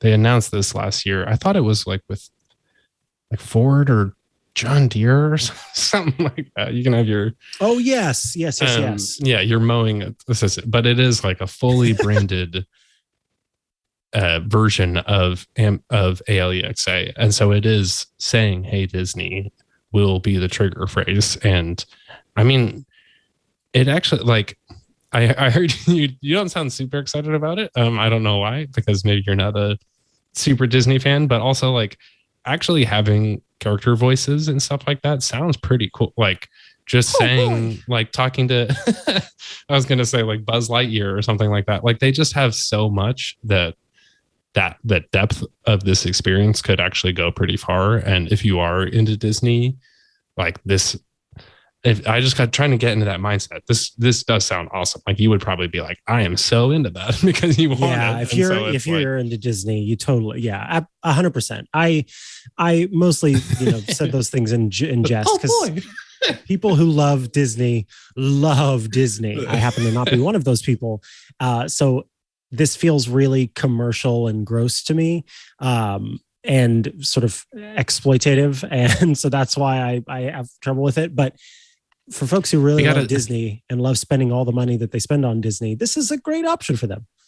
We got to make it's Hey Twit, and then it's got all of your favorite Twit hosts can respond with different phrases, and it's, hey Micah, what should I get for my smart home stuff? And it gives you personalized recommendations. That's why. Hey Micah, I'm having trouble sleeping. What should I do? Yeah. Hey, Dr. Micah. Yeah. Heck yes. Like, let's make that happen right now. But I think in terms of the custom assistant feature, like, I don't see a better brand that they could have started with this, because there's just nothing that has that diversity of characters and just interactions and personal history for so many people and stuff like that. So like, I'm actually impressed that it was kind of like, what would they possibly use this for? And Disney is like an awesome use. So good job there. And there's a bunch of notes about like, it's opt-in for the Disney rooms. So you're not just walking in and it's listening to your voice recordings and things like that. But especially like in the park and stuff like that actually sounds pretty just like a seamless, like, hey Disney, and where, like it said, where do I go to eat and stuff like that. There are tons of questions that you have only while you're there and stuff like that. So pretty cool. I feel like it is pretty impressive, even if it's definitely not for Micah. But I'll tell you what is for me. It's also not for me because this is a ridiculous price. Amazon makes a smart soap dispenser now, folks. For $55, you too can join in the smart soap dispensing revolution. You stick your hand under it, and it will dispense 1, 2, or 3 blips of soap, and then an LED ring on the top will count down 20 seconds. And then, if we could show the final photo there, you have to charge it every 3 months to give it its juice again. I mean, 3 months, that's a pretty good battery life, but I'm just imagining like, hold on, I've got to charge my soap dispenser. My second, got to charge my soap. It doesn't have a speaker or microphone and does not have ALEXA built in. It is just a basic soap dispenser that works with liquid hand soap. So it's not for foam soap or ones that have alcohol. So you can't use it as a what's the word I'm looking for? A hand sanitizer dispenser. And you can connect it to an ALEXA device, an Echo device specifically that's around you, so that it'll automatically play songs, jokes, and more while you wash. So that part actually is kind of interest to me, because suddenly you are having a little enjoyable moment while you're washing your hands, as opposed to just doing that. Oh, I need to. For me, it's looking at my or waiting for my watch to go up to let me know that I've scrubbed my hands for 20 seconds. But this is a really interesting thing. The base model is $55, but you can also get one that comes with hand soaps. There's Method Sea Minerals soap. It comes with a 34-ounce bottle of that. There's Mrs. Meyer's Geranium soap, 33-ounce bottle of that. Or you can get a 3-pack of 7th generation soap for different prices. 7th gen represent. But the one that's just on its own, $55. And then they have deals for if you buy more than one, you can get some money off. So a little goofy, but I got to say, I do like the idea of it automatically playing, because I've got an Echo device in my bathroom with the camera obviously turned off. And if I paired it with that, then it could play little songs and stuff while I'm washing my hands. That's kind of cute. But $55. Yeah, exactly. Yeah, that's why it's $55. That's exactly. It's like, if this was 25 or 35, everybody should buy one. Why not? Good idea. $55 is like, what are you doing? This feels like a ripoff, even though it's like, I don't know. It's. I'm sorry. It's just Matthew, really quick. Can we watch that video again? Because it looks to me like this person purchased this device and then didn't even use the timer. They started drying their hands and it wasn't done counting down yet. They didn't even wash for the full 20 seconds. Yeah, what's the point? Why do you have this? But yeah, I do think I did, like, when I saw this, I thought of an office environment, and it's like, people should wash their hands more. And this is kind of like, hey, you didn't finish washing your hands sort of thing. So I feel like in places where the like social aspect is there, I think this actually would make sense. Or just like I don't know why I imagined like a startup office or a studio. It's like, please wash your hands a little bit more, and it's worth it to pay for it, even for like a sort of like a COVID safety thing of just making sure like you are like doing the best you can to get people to wash their hands too. So yeah, I don't know. We should buy one of these for the Twit Studio bathroom. Yeah. Oh, and I like this. I didn't realize. So as I said, it'll squirt out different dollops of soap. It depends. It's got a proximity sensor. So depending on where you put your hand, it adds more soap to the squirt. That's pretty cool. So it like is smart. Lower. Yeah. That's probably worth 55. That's worth that proximity sensor is what costs the most. Yeah. And then, I like the timer that's on the top and the integration with your other Echo devices. So I don't know. I'm going to put this on when you have some extra money floating, some extra stupid money floating around, I might pick one of these up just for fun, just for funsies. And I mean, I obviously use it all the time, but I think it's a cute idea. I just think it costs a little much for what it is. But I'll have to send this. I'll send this to, I don't know. I'm trying to decide if I should send it to Leo or I should send it to someone else. It should also say, hey, you didn't finish washing your hands. Like, that's a good one. Over the microphone, public shaming. That's even more. Yes, that's hilarious. Hey, we recognize that you didn't finish washing your hands. All right. Tell me about Ring, which is an Amazon-owned company. This is like the Reese's peanut butter cup commercials, except I think folks will argue not as good as chocolate and peanut butter together, but it's this idea that like two things merge together to make one. Ring, which is owned by Amazon, and Eero, which is owned by Amazon, came together and they had a child, not called Simba, but instead called the Ring Alarm Pro security system, which is everything that you would expect for the Ring security system, like the hub, but it also happens to be it also happens to be an Eero router. So one device to rule them all, including the creepy ALEXA ring in the middle of it. But it all comes together to provide you what you need in terms of having the Ring hub. So then you don't have to have an extra thing plugged into your router. It is the router. Good idea, I think. Yeah, totally. I mean, there are like a couple details that are worth noting. Like it's not a Eero Pro or Eero 6 Pro router in it. It's just the regular one. And so that does mean if you're getting gigabit speeds and you use another Eero, it'll cut it in half as it sends it. So if you do want like the best network possible, this as the like central device isn't recommended. But I think they're kind of in the Verge article, they note, in theory, this is the product for somebody who doesn't want to deal with any of that kind of thing. And it's just like, if you want to get a Ring alarm system and an Eero router, and also it's a Z-Wave hub and everything too. Or actually they say there's a Zigbee hub on it, but they're not going to say whether or not they're going to turn it on. I feel like this is maybe one of those things where like this could mean that it gets integrated into Matter in the future, but they're just kind of like not doing it before that they say, because they're like Ring is part of those conversations and it has the chip, but it's just not activated. So that is a little bit weird. But it's kind of just that all-in-one package that also will act as your Ring setup and connect all those cameras and things like that. And there's also a cool cellular version that comes with like power packs.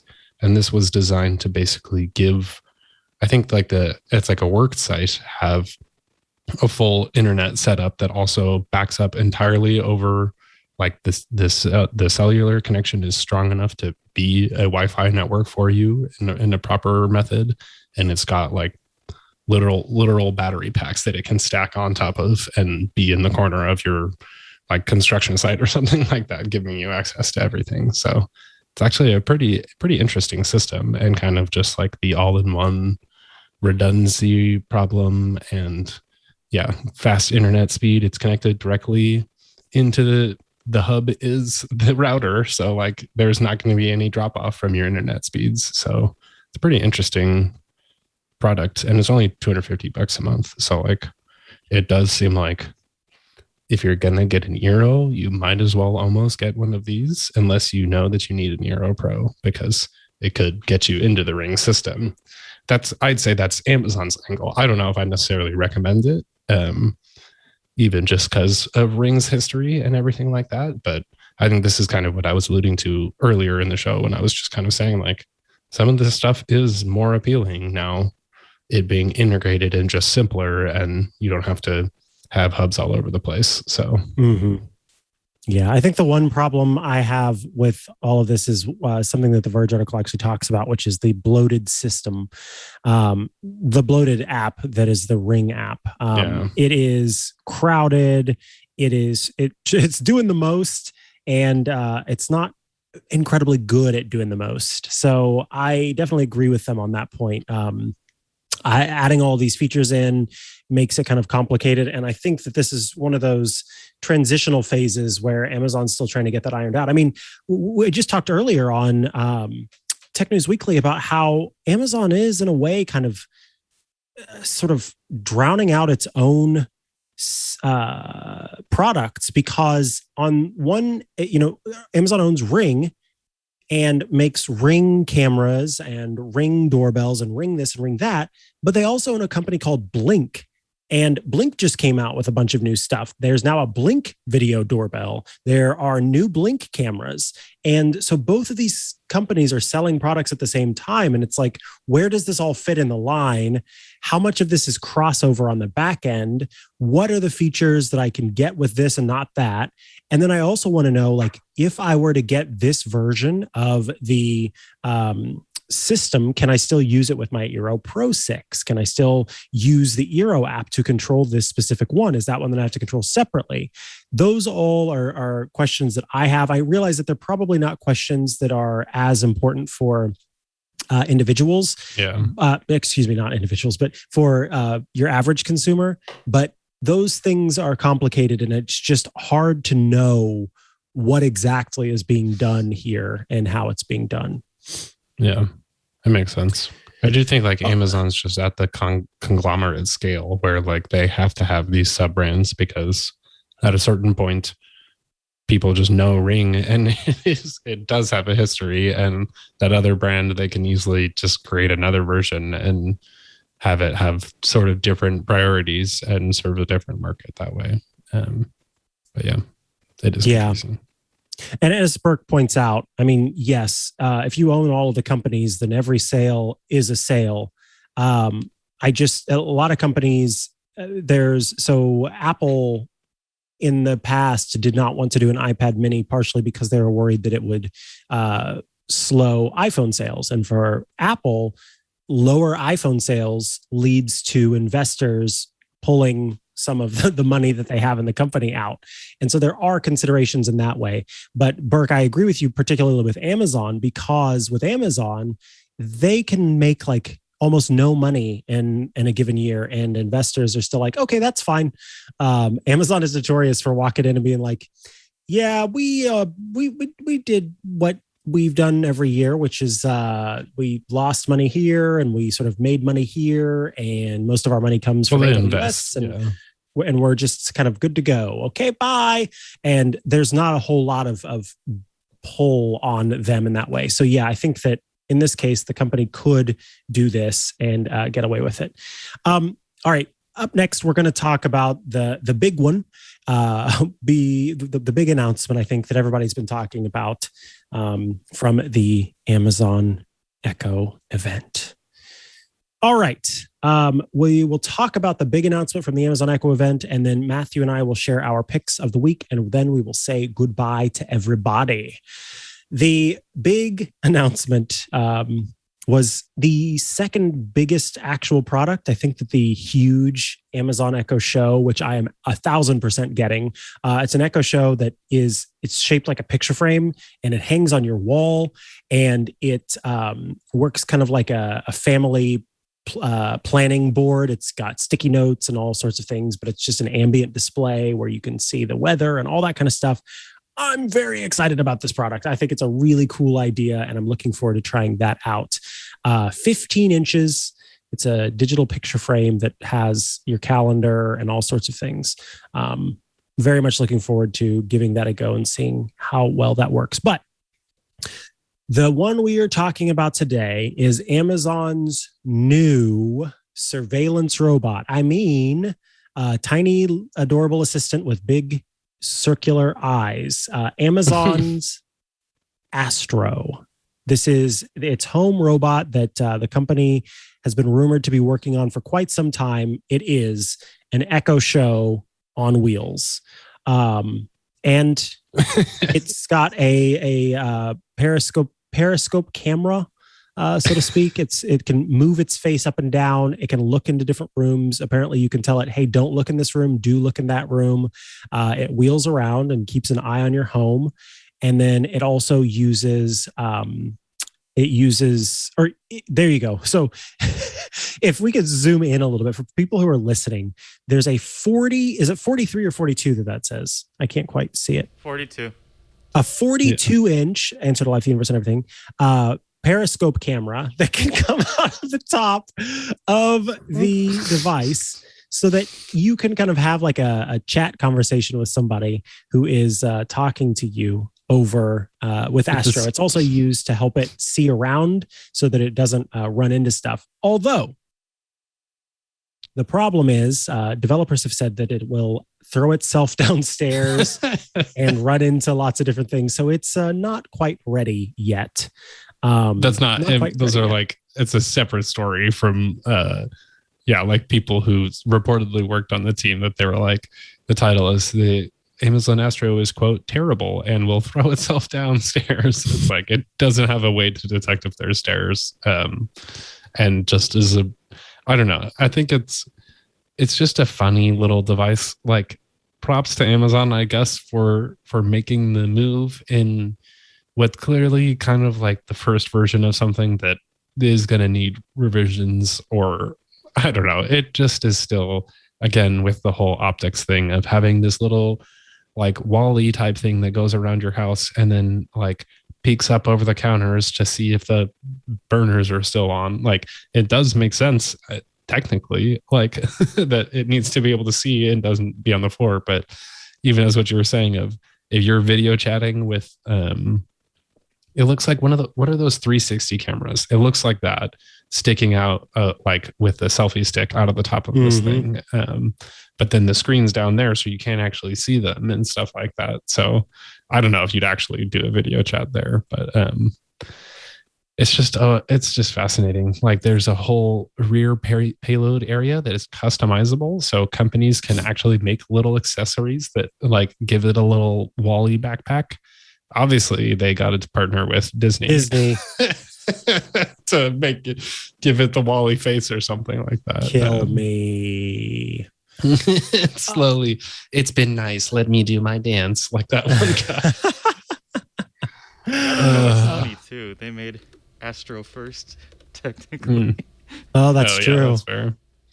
I mean, so isn't it $1,000 too? So like, yes. It's very much, it's like not a consumer product yet, but also it's a thing that people can buy, and so it's fascinating. Like, it also will cost $1,500, so that's the intro price. Ooh. This is I'm testing a beta app price or beta device price.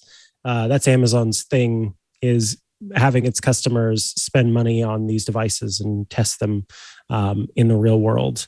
The Scooter X shared in the chat an article from Vice that was talking about internal documents related to the Astro robot.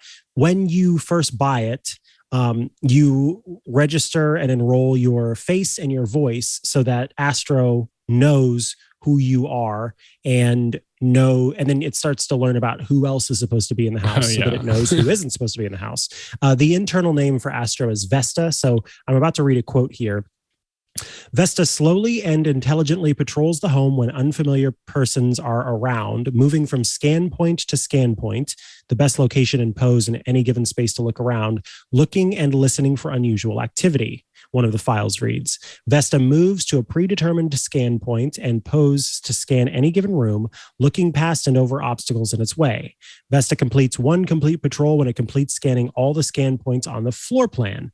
If it detects something it thinks is out of the ordinary, maybe it's a person that it doesn't recognize, or it's glass breaking or a fire alarm, it investigates further, including following an unidentified person around the house.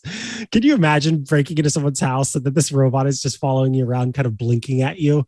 And you're like, is it mad at me? Like, is it telling somebody? And it's just blink, blink, and zzz. Yeah. Sentry is required to investigate any unrecognized person detected by it or audio event in certain set of conditions are met. Mind you, this is sick. I don't mean sick as an S-I-C-K. I mean sick as an S-I-C. These files are not quite... I don't think they were copy edited. Sentry should first try to identify the person if they are not still unrecognized for as long as 30 seconds. When the person is identified as unknown or 30 seconds has passed, Sentry should start following the person until Sentry mode is turned off. So it kind of talks the flow chart that the robot uses to work on it. Now it says a user can tell the robot to start or stop a patrol either by a companion app or by saying a specific phrase out loud. And then you can also put the robot into away mode. And so that way the robot goes and patrols the house. This is really, I got one more quote. I know I'm reading a lot of this, but this one's interesting. This is from some developers who were talking about Astro. This is the quote. Astro is terrible and will almost certainly throw itself down a flight of stairs if presented the opportunity. The person detection is unreliable at best, making the in-home security proposition laughable, a source who worked on the project said. The device feels fragile for something with an absurd cost. The mast has broken on several devices, locking itself in the extended or retracted position, and there's no way to ship it to Amazon when that happens. They're also pushing it as an accessibility device, but with the masts breaking and the possibility that at any given moment it'll commit suicide on a flight. Mind you, I am reading the quote. At any given moment, it'll commit suicide on a flight of stairs. It's at best absurdist nonsense and marketing, and at worst, potentially dangerous for anyone who'd actually rely on it for accessibility purposes.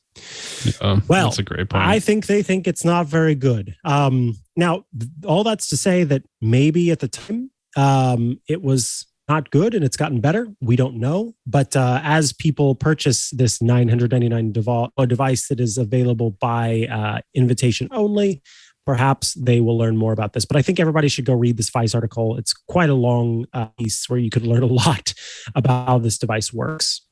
Yeah, I think even in the same way as I feel like I might have said this 5 times on this episode alone, just how they project it matters a lot. And if this was just your little fun home robot that does some cool stuff and you can check on things versus an actual accessibility tool, that kind of stuff can make a big difference. And just, I think the price, like they said, for someone who actually purchased it and then it broke would just be like a devastating cost.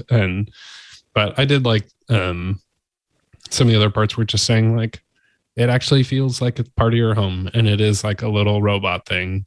I think just the price to utility thing and not having some of those other aspects nailed down is just kind of like, why, I guess. But I guess the future is, I don't know, some of the stuff that I feel like is coming out feels like if you had told me in the 1990s that this stuff would happen in 2020, I would be like, okay, yeah, that makes sense.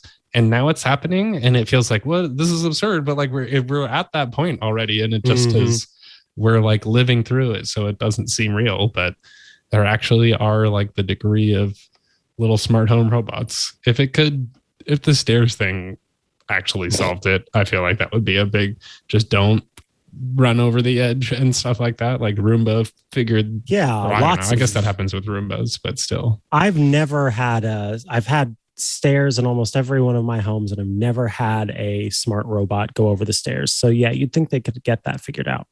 I didn't even I'm seeing the little demo video, and the part about it following a kid around in the same way, it is like my brother is like a little cameraman for me to video chat with my nephew. And so if this just was like, oh, you could be on their know, level. like, yeah. yeah, exactly. So like but for him to have a little robot following him around is it's not necessarily something I want to put into their My household, dogs would be so bothered by this robot. That dog is so what chill. if it played if you played the soothing videos on the face of it and your dogs just followed it around? And that still seems like a nightmare to, if I was a dog and this thing is and following me around everywhere the whole time, I'm like, what is this? No, they would get used to it eventually, but I'm just saying at first they would be, oh, whew.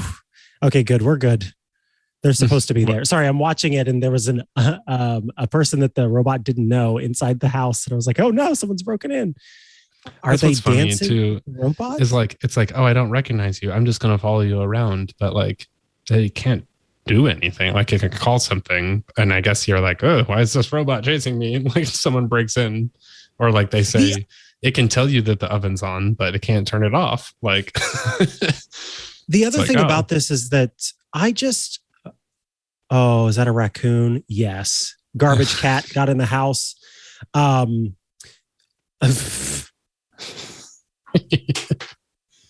good. There's a siren. Oh, the raccoon took one with them. Anyway, so the other thing about this is that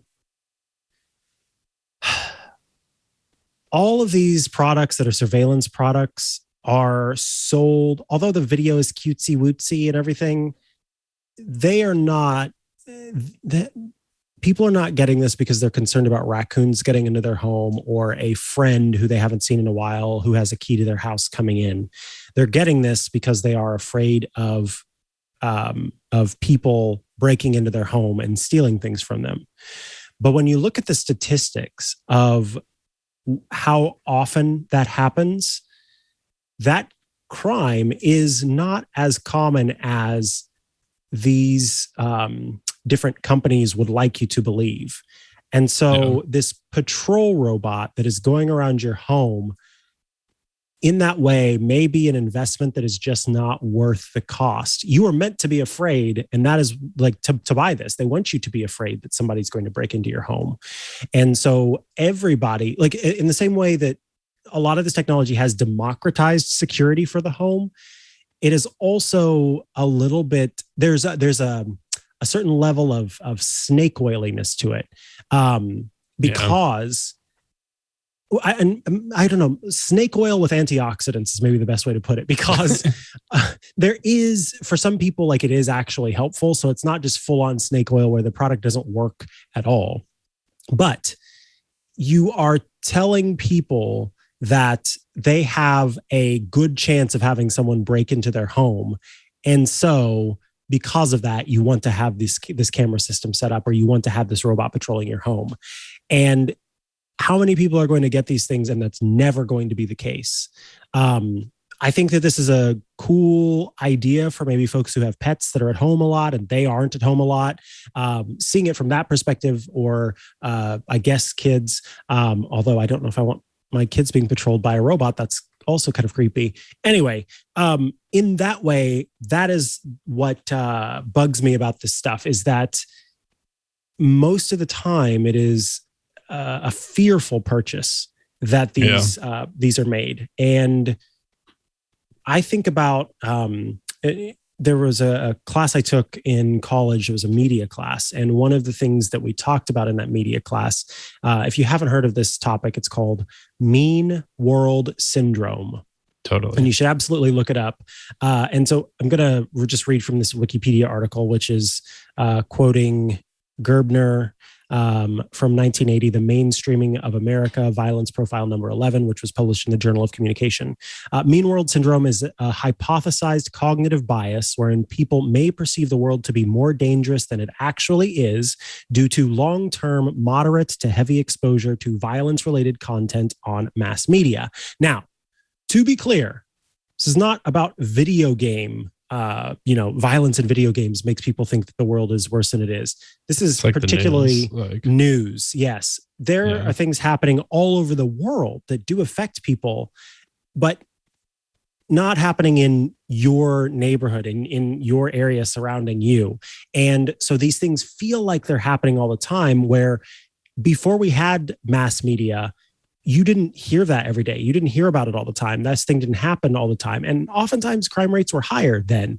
We just didn't have the records to know about it. And so all of that is to say that a lot of people are affected by mean world syndrome these days. And I won't name names, but people close to me, it hurts me whenever they are so vigilant and concerned about break-ins and having, something stolen from them and this, that, and the other. Yes, it happens, and it's good to be vigilant, but not to a point to where it disrupts, like you spend your whole time in anxiety whenever you're out and about, or you are constantly worried about it. And so all of that's totally. That's something that I think people should be aware of before they make the purchase of these devices. Think about, is the company trying to make me feel afraid so that I purchase these products, as opposed to it being a thing that is actually going to be helpful in my life and in my home. And I want to kind of double down on that. I had back and forth with my partner where I used to have a camera that was in the living room. It sat atop the fireplace on the hearth or hearth, if it's hearth, I think, and sat atop the hearth and looked out onto the room into the main living space, the living room, the dining room, and the kitchen. And it was completely local area network. I knew that. I knew it was completely local area network, and I explained that to my partner. But for him, being in the living room and having this camera like focused, in that area, was uncomfortable for him.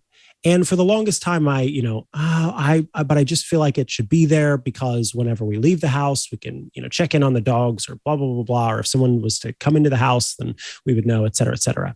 And he was patient about that. And then I finally realized that there was not really a need to have that camera in the house.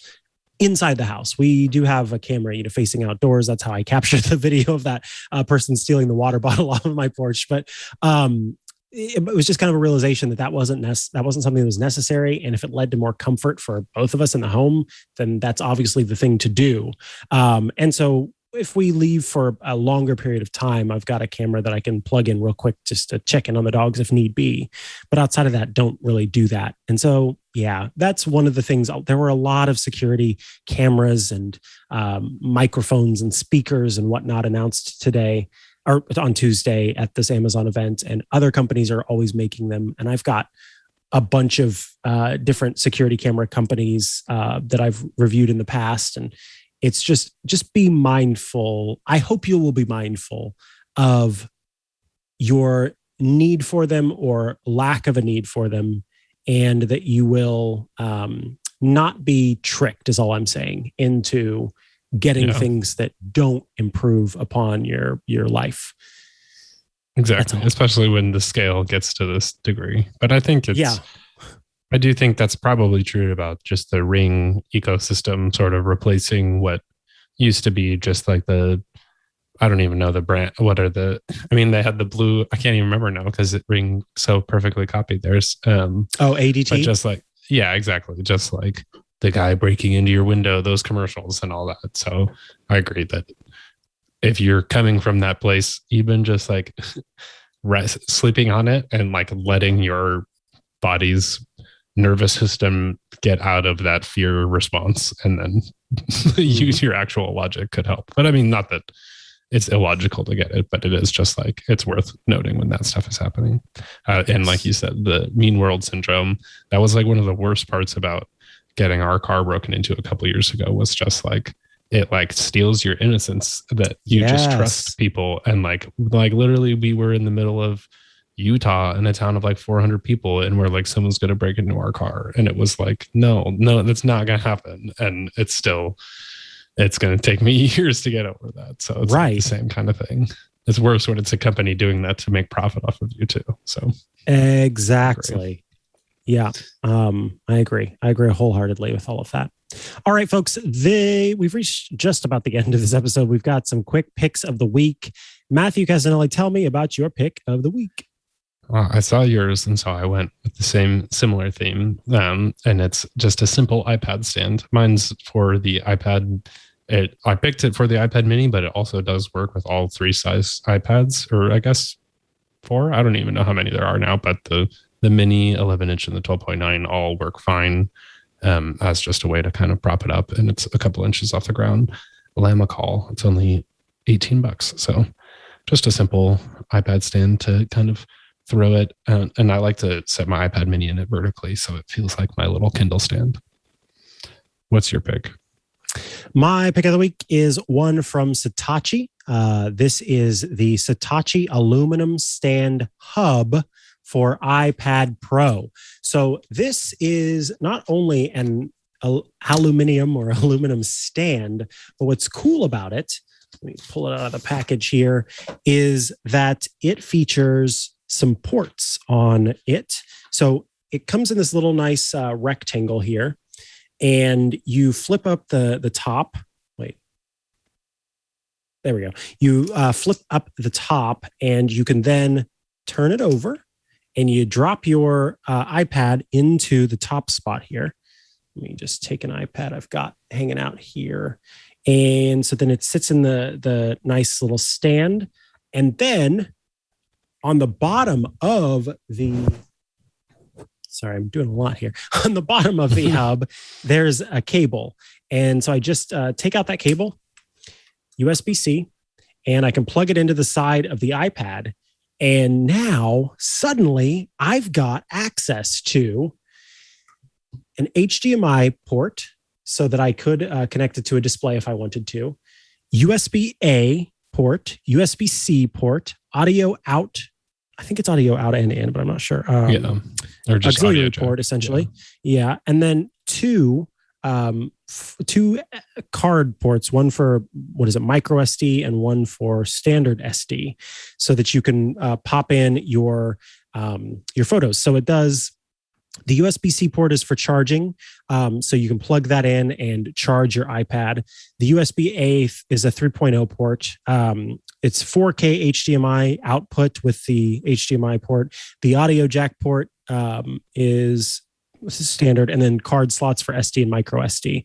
It's made with aluminum, and it has that nice Apple look. That's one of the things I love about Satachi's products, is they really do a good job of making the materials and everything kind of match what you'd expect from your Apple products. And so this is a great way to turn your iPad into a little easily docked station for your devices. And then it's so nice that it just folds back up into a little case that you can pack away as you need to and move on with your life, as it were. So yeah, this is a really nice little stand. It's available for, I think, $99.99 on Amazon's website.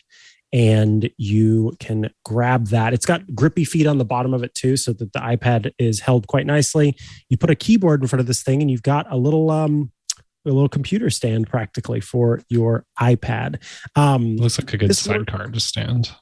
Exactly. Yeah, it's great for that. I think that any of the sort of features to have that extra connectivity in the back is really nice. I think that this would be great for photographers who are they're taking photos with their nice DSLR camera, and then they can pop them into the back of the stand there and look at the photos on their beautiful iPad Pro screen. And then if they use Lightroom or they use Pixelmator Pro, I think it's called Pixelmator Photo on iPad, I can't remember, then they can suddenly make those adjustments right there on the screen. It looks really nice there on the screen. Yes. And then people are kind of showing it as, hey, look, this could be your sort of docking station, and your iPad can be your computer if you want it to be.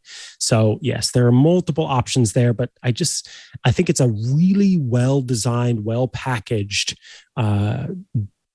stand and hub that has all the ports that you would want and just looks and feels good. $99.99 for the Satachi aluminum stand hub for iPad Pro. They say it's for iPad Pro, but any iPad that has the USB-C port on the side. So should work with the iPad mini as well. I just haven't used it with that yet. All right, folks. Cool. If you have questions or feedback you want to send our way, send that to stt@twit.tv. If you'd like to watch the show live while we record it, well, head to twit.tv/live every Thursday at 4:30 p.m. Eastern, 1:30 p.m. Pacific, 20:30 UTC, where you can tune in and hang out while we record the show. But we think the best way to get the show is by subscribing to the show. You do that by going to twit.tv/STT and clicking to subscribe to audio or video and selecting your provider of choice. That can be Apple Podcasts, Google Podcasts, Spotify, YouTube, wherever you are, we try to be. And we thank you for joining us there and subscribing. By the way, if you would like to get these shows completely ad-free, well, you should check out Club Twit, because for $7 a month, you will get access to every Twit show with no ads. You'll also get access to the exclusive Twit Plus bonus feed that has content you won't find anywhere else. There are outtakes, behind-the-scenes stuff, and pre-show, post-show nonsense. I think there's just recently a Club Twit Plus show for bit about popcorn. Leo loves to talk about his popcorn, and there were even some new bits and bops from Mary Jo Foley and Paul Thurrott about their thoughts on proper popcorn preparation.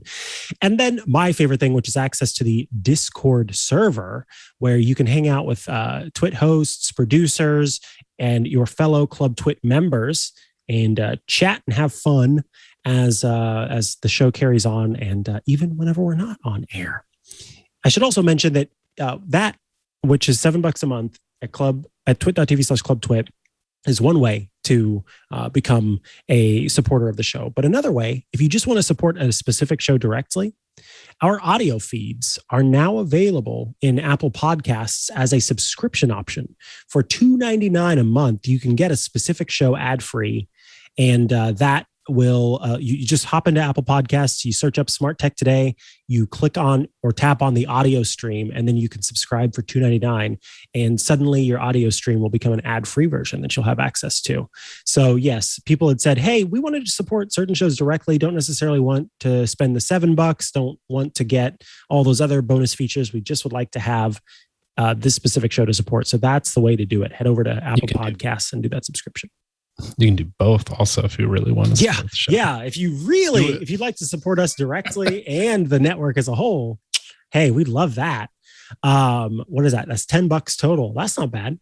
$10 a month. Probably more like $7 after all the purchase.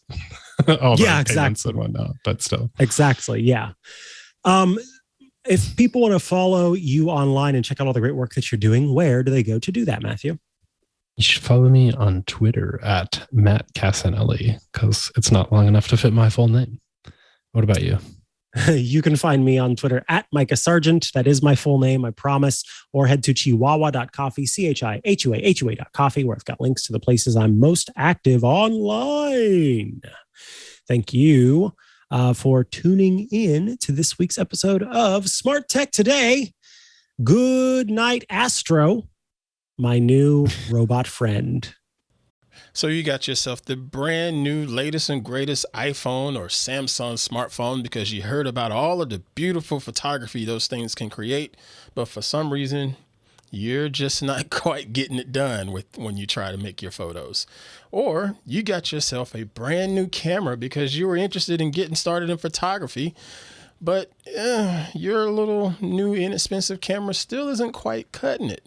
Well, you need to check out my show, Hands-On Photography, here on Twit. I'm going to show you how to be a better photographer and a better post-processor, and quite frankly, just help you get the most out of that new camera that's either on your phone or the brand new one that you just got for your birthday or gifts or what have you.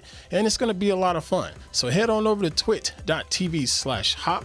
That's twit.tv/HOP and subscribe today.